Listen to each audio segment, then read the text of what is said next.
اسکنجبین میں salt intake تھوڑا سا زیادہ کرتے ہیں, تو ہم اس سے اچھا ہے کہ آپ فروٹ جوسز پہ آ جائیں, یعنی ہمیں اپنے لیے بہتر آپشن چوز کر لینی چاہیے.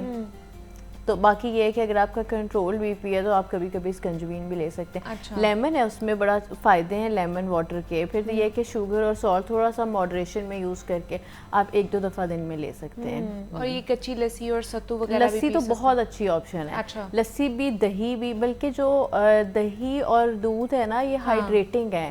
ہم نا بالکل ہی جوسز پہ اور پیکج جوسز پہ چلے جاتے ہیں, اس سائڈ پہ نہیں آتے کہ کچھ فروٹس اور کچھ فوڈ جیسے ہیں, جیسے دہی ہے نا اس کا ہائیڈریشن آپ نے دیکھا ہوگا, ہم سحری میں اکثر بتا رہے ہوتے تھے کہ دہی تو سارا دن بڑی پیاس نہیں لگتی ہے, بڑا اچھا روزہ گزرتا ہے. ہاں, اس طرح جیسے آج کل کے بریک فاسٹ جب ہم ڈائٹ پلان بنا رہے ہوتے ہیں تو آپ یعنی یوگرٹ لے لیں, یوگرٹ کے ساتھ کوئی فروٹ لے لیں تو وہ اچھا بھی لگتا ہے. ورنہ بہت سارے لوگ بریک فاسٹ اسکپ کر رہے ہوتے ہیں آج کل بھی, کہ بس آپ بھی دل نہیں کر رہا صبح اٹھ کے. ہاں, تو ایسی چیزیں لیں جو فائدہ مند ہو. کوکمبر, واٹر میلن, ان کا واٹر کانٹینٹ ہی اتنا زیادہ ہے کہ یہ نا آپ کو ڈی ہائیڈریشن سے بچاتے رہتے ہیں. لیکن دوسری طرف جو فرائیڈ فوڈز, بیکری آئٹمز ہیں, وہ الٹا اپوزٹ ہے کہ وہ آپ کو پیاس بھی زیادہ. آپ دیکھیں آج کل کے باہر کا کھانا کھا لیں تو آپ رات کو اٹھ کے پانی پی رہے ہوتے ہیں, اتنا وہ ڈی ہائیڈریٹنگ سا افیکٹ اس کا آ جاتا ہے. تو آج کل سب سے وائز یہ ہے کہ آپ گھر کا کھانا کھائیں, آرگینک چیزیں لیں, جتنی کم پروسیس چیزیں لیں وہ لیں, خود جوسز بنائیں تاکہ ہائیجین کا خیال رکھا جائے. فروٹس کا استعمال جوس وہ اسی طرح کرتے رہیں. اچھا, دوسرا ایکسپرٹس بھی یہی کہہ رہے ہیں, آپ جیسے ڈاکٹرز بھی ہمیں یہی کہہ رہے ہیں کہ جتنی گرمی پڑ رہی ہے, پسینہ جتنا نکل رہا ہے, ڈی ہائیڈریشن ہو رہی ہے, آپ پانی سادہ نہ پئیں, آپ اس میں یا تو اس طرح کا کوئی مشروب پی لیں, کچی لسی پی لیں, سکنجبین پی لیں, یا پھر ORS ڈال کے پی لیں. تو ORS کون کون پی سکتا ہے؟ کیا اب جیسے بی پی کے پیشنٹ ہیں, کیا وہ ORS پانی میں ڈال کے پی سکتے ہیں؟ اگر تو ڈی ہائیڈریٹڈ ہے نا تو ORS پی لیں. ٹھیک ہے, ہاں, کیونکہ وہ یہ کہتے ہیں کہ اس میں نمک کانٹینٹ زیادہ, سوڈیم زیادہ ہوتا ہے, تو اس لیے ہمارا بی پی ہائی ہو جاتا ہے. ویسے تو ہم نے کوشش یہی کرنی ہے کہ پریونشن والی سائڈ پہ رہنا ہے. جو بھی بی پی ڈائبیٹک پیشنٹ ہے, کوشش کریں ڈی ہائیڈریشن ہونے ہی نہ دیں. صحیح. ہاں, ایون لو بی پی بھی نہ ہونے دیں. جس طرح بہت زیادہ سویٹنگ ہو گئی ہے, ڈی ہائیڈریشن ہے, سن ایکسپوئر ہے, آپ ایک دم اے سی سے باہر نکلتے ہیں, اتنے سارے مسئلے ہیں اور ہر ایج گروپ کو آ رہے ہیں. بچے بھی بیمار ہو رہے ہیں, بڑے بھی بیمار. تو آپ پہلے ہی تھوڑا احتیاط سے یہ ساری چیزیں کریں. اور ORS اگر ضرورت ہے, ڈی ہائیڈریشن ہے تو ضرور لے لیں. ٹھیک ہے. اچھا, دوسرا املی آلو بخارے کا شربت جو ہے وہ میں کافی آتے جاتے ہم دیکھتے ہیں کہ سڑکوں پر جو وہ ٹھیلے لگے ہوئے ہیں اور وہاں پہ رش لگا ہوتا ہے, لوگ پی رہے ہوتے ہیں. تو کیا وہ پینا چاہیے؟ اس کی افادیت کیا ہے, فائدہ کیا ہے املی آلو بخارے شربت کا؟ ہاں, ایک تو یہ کہ وہ کولنگ افیکٹ ہے لینے کا, وہ اچھا لگتا ہے گرمی میں, بہت سارے لوگ پی رہے ہوتے ہیں. پلم اٹ سیلف اس کی اچھی نیوٹریشنل کمپوزیشن ہے. جو آلو بخارا ہے اس میں پوٹاشیم بھی ہوتا ہے, فائبر بھی ہوتا ہے. اچھا, اس میں یہ ہے کہ اگر آپ کا دل, آپ جیسے گھر میں بھی بنا سکتے ہیں, وہ کوشش کریں کہ ذرا یہ خیال رکھیں کہ کلینلی, اگین وہی بات ہے کہ اگر پانی گندا ہے یا فروٹ روٹن ہے, آپ کو جوس بیچارے نے ویسے بیمار کر دینا ہے, تو وہ والا خیال نمبر 1 پہ رکھیں. اس طرح املی آلو بخارے کا, گنے کا جوس بہت شوق سے لوگ پیتے ہیں, کوکونٹ واٹر پی رہے ہوتے ہیں, کیونکہ یہ ہے ایسے پوٹاشیم رچ ڈرنکس جو آپ کو اچھا فیل کراتے ہیں. تو لے سکتے ہیں, بس ایز لانگ ایز آپ اپنی کلینلینس اور ہائیجین کو ٹاپ پرائیورٹی رکھیں. تو گنے کا جوس تو پھر باہر سے ملے گا, گھر پہ تو نہیں ہم بنا سکتے, تو پھر کس طرح ہم خیال رکھیں؟ اور کون کون لوگ نہیں پی سکتے ہیں گنے کا جوس یا رو؟ ہاں, بس یہ ہے کہ ڈائبیٹکس کو جوس اکثر, جس طرح آپ کی وہ بھی پیشنٹ ٹو پیشنٹ ویری کرتا ہے کہ اگر آپ کی ڈائبٹیز ان چیک نہیں رہتی تو پھر آپ جوس فارم میں کوشش کریں کم چیزیں لیں. لیکن پھر بھی ماڈریشن میں لیا جا سکتا ہے, سب میں لیا جا سکتا ہے. اس کی ایز سچ کوئی وہ نہیں ہے کہ ریسٹرکشن نہیں ہے. بس شوگر کین جوس لیا جائے, بلکہ اس میں اگر آپ آرٹیفیشلی شوگر یا سویٹنر ایڈ نہیں کرتے تو وہ تو خود ہی اتنا میٹھا ہوتا ہے. ہاں, کہ وہ نیچرلی سویٹ, آپ کو کوئی میٹھی چیز لینے کا دل کرے تو آپ وہ لے لیں. اب یہاں پہ نا ویٹ لاس والے پیشنٹس کی بڑی ٹینشن ڈال جاتی ہے کہ ہم کیا کریں, کیونکہ لیکوڈ کیلریز بھی ہیں اور سارا کچھ ہے. تو ہم پھر انہیں بھی یہی کہتے ہیں کہ آپ نا جیسے ڈائٹ پلان بنوا لیتے ہیں تو اسی میں کیلریز ان کی فکس کر لیتے ہیں. اگر آپ کیلری ڈیفیسٹ میں ہی رہتے ہیں اور درمیان میں جوس بھی لے لیتے ہیں, فروٹ لے لیتے ہیں, 2 دفعہ جوس لیتے ہیں, ملک شیکس, فروٹ سموتھیز جو یوگرٹ اور فروٹ کی بنتی ہے, یہ سب بڑی ہیلدی چیزیں ہیں. اچھا, بلکہ ہم تو کہتے ہیں کہ اس موسم میں بچوں کو عادت ڈالیں.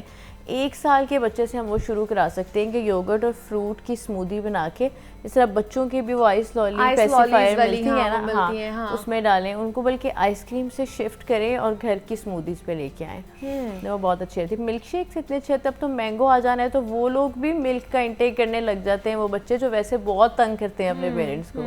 ہاں تو یہ ہے کہ سیزنل چیزیں آپ لیں, کیونکہ ان کا کوئی مقصد ہوتا ہے اس سیزن میں آنے کا, تو ان کا استعمال ضرور کریں, اس کا استعمال کرنا چاہیے. اچھا, ویٹ لاس جرنی جنہوں نے سٹارٹ کرنی ہے ان کے لیے تھوڑا سا بتائیں اسپیسیفکلی کہ وہ کس طرح کے جو ڈرنکس ہیں وہ یوز کر سکتے ہیں, اور جس طرح ڈیٹاکس واٹر بنا رہے ہوتے ہیں بہت سے لوگ, پھر چیا سیڈز اور پانی میں ملا کے اس کا استعمال کر رہے ہوتے ہیں, اس طرح کی اور کون کون سی ڈرنکس ہیں جو جس کا انٹیک وہ کر سکتے ہیں, کیلری رچ نہ ہو. ہاں, اب آپ نے ذہن میں یہ رکھنا ہے, ایک تو یہ کہ ڈیٹاکس واٹر بہت اچھی آپشن ہے. آپ اس میں منٹ, لیمن, کوکمبر اس طرح کی چیزیں ڈال کے, اگر آپ کو وہ ٹیسٹ اچھا لگتا ہے نا, آپ وہ پیتے رہیں, وہ آپ کے لیے اچھا ہے.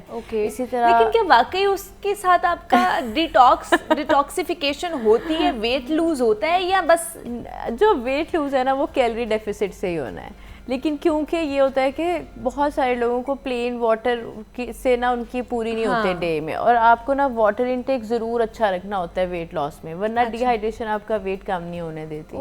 تو ہم نا کہتے ہیں کہ ٹھیک ہے, اگر آپ کو بہت ساری ایسی چیزیں ہیں جو بس بنی ایسوسیٹیڈ ہیں, جس سے میں نے آپ کو بتایا نا گرم پانی اتنا ایسوسیٹیڈ تھا فیٹ, حالانکہ بہت کوئی ریسرچ نہیں آپ کو ملتی اس پہ, لیکن لوگ بیچارے اپنے آپ کو سزا دے رہے ہوتے ہیں. تو لیکن ڈیٹاکس میں ایسے ہے کہ کوئی نقصان نہیں ہے, آپ لیتے رہیں. پھر جس طرح فالسا ہے, پیچ ہے, ان کے جوسز ایک دفعہ دن میں ضرور لے سکتے ہیں. کوشش کریں نیچرل فروٹ شوگر ہی جائے, شوگر ایڈیشنل کم ڈالیں, تو آپ ویٹ لاس جرنی میں ایزیلی ان کا استعمال کر سکتے ہیں. اسنیکس میں یوگرٹ اور فروٹس کا استعمال بلکہ زیادہ کریں, تاکہ آپ ویٹ لاس میں صرف فالسے اور آڑو کا جوس پی سکتے ہیں, آپ واٹر میلن بھی لے سکتے ہیں. ٹھیک ہے, شوگر کین کی جوس کی بھی کیلری, میں وہی بتا رہی ہوں کہ یہ سارے فروٹس جو ہے نا ان کے جوسز کو ایڈجسٹ کیا جا سکتا ہے. ایک اسنیک جیسے مڈ مارننگ یا مڈ ایوننگ میں آپ جوس رکھ سکتے ہیں. اب یہاں پہ بس آپ نے یہ کرنا ہے کہ آپ وہی جو فروٹ شوگر ہے نا, فرکٹوز ہے, وہی استعمال, وہی مین انگریڈینٹ ہونا چاہیے, ایڈیشنل نہیں آپ نے شوگر انکلوڈ کرنی ہے. اور جیسے پیچ وغیرہ اس کو آپ ان کو بلینڈ کر لیں منٹ اور لیمن ڈال کے, وہ بہت اچھا بن جاتا ہے. تو ٹھیک ہے, اس کو پانی کے ساتھ بلینڈ کرنا ہے, اس کو کسی کولڈ ڈرنک کے ساتھ بلینڈ نہیں کرنا ہے. ہاں, بہت ہی واقعی کر لیتے ہیں. ہاں, اس میں کولڈ ڈرنک ڈالتے ہیں بہت سے لوگ, تو پانی کے ساتھ بلینڈ کریں, اس میں فلیور کے لیے منٹ اور اس طرح کی چیزیں ڈالیں, بہت اچھا بن جاتا ہے. ٹھیک ہے, یہ ہو گیا کہ ویٹ لاس جرنی کے لیے آپ یہ چیزیں کر سکتے ہیں. اچھا, دوسرا یہ بھی تو کچھ میتھس ہیں نا, جیسے کہ آپ یہ تو تھوڑی ٹھنڈی چیزوں کے بارے میں بات آ گئی نا, جیسے آپ نے کہا کہ وہ جو عورت تھی وہ گرم پانی پیتی جا رہی تھی کہ میرا ویٹ لاس ہوگا. اب اسی طرح ایک میتھ ہے کہ آپ ویٹ لاس کرنا ہے تو آپ گرین ٹی کا استعمال زیادہ سے زیادہ کریں. آپ ہر میل کے بعد, یا اگر آپ تھوڑا سا اسنیک بھی کھا رہے ہیں تو آپ اس کے بعد گرین ٹی پی لیتے, تو کیا اس سے بھی آپ کا ویٹ لاس ہوتا ہے؟ دیکھیں, گرین ٹی سے نا ایک تو میجیکلی ویٹ کم کبھی بھی نہیں ہوگا. گرین ٹی, بلیک کافی, یہ چیزیں نا آپ کا میٹابولزم تیز کرتی ہیں, یعنی ہیلپ فل ہوتی ہیں, لیکن اگر آپ انہیں زیادہ لیں گے نا تو یہ بھی ڈیہائیڈریشن کرتی ہیں نا, یہ ڈیہائیڈریشن کرتی ہیں. اور ڈرائی ماؤتھ جس طرح آج کل کرتے ہیں, ہیڈ ایک بلا وجہ پیشنٹ کو لے رہی, تو پتہ چلتا ہے کہ وہ دن میں 4-5 دفعہ گرین ٹی لے رہے ہیں. اس کی کوئی ضرورت نہیں ہے, آپ دن میں 1 دفعہ بھی لیں, 2 دفعہ لے سکتے ہیں. اسی طرح بلیک کافی اگر آپ نے لینی ہے, بہت گرمی ہے, آپ اس کو ٹھنڈی فارم میں لے لیں, آئسڈ بنا لیں بلیک کافی کو. ہاں, تو اس میں کوئی مسئلہ نہیں ہوتا. یہ جو کچھ ایسی چیزیں ہیں جو ہمیں اتنے عرصے میں بھی ٹھیک نہیں کر پا رہے. ایک تو یہ کہ گرمیوں میں گرم چیزیں نہیں کھانی, انڈا نہیں کھا سکتے, چکن نہیں کھا سکتے, ڈرائی فروٹس نہیں کھا سکتے, یہ بھی مت ہے. اور پھر دوسرا یہ کہ گرم چیزوں کو ایسوسیٹ کرتے ہیں فیٹ لاس کے ساتھ. ایسا نہیں ہے, فیٹ لاس ہوگا جن کی تاثیر گرم ہے اس کو کھائیں تو آپ کا فیٹ لاس نہیں. جس طرح گرم پانی, بلیک کافی, گرین ٹی, ان کا نا ان کی پھر وہ زیادہ استعمال کر لیتے ہیں ضرورت سے, اور وہ پھر آپ کی ہیلتھ کے لیے اتنا اچھا نہیں ہے, کیونکہ وہ ڈی ہائیڈریٹنگ افیکٹ ڈالے گا. پہلے ہی پانی کی ریکوائرمنٹ اس طرح سے پوری نہیں ہو رہی ہوتی,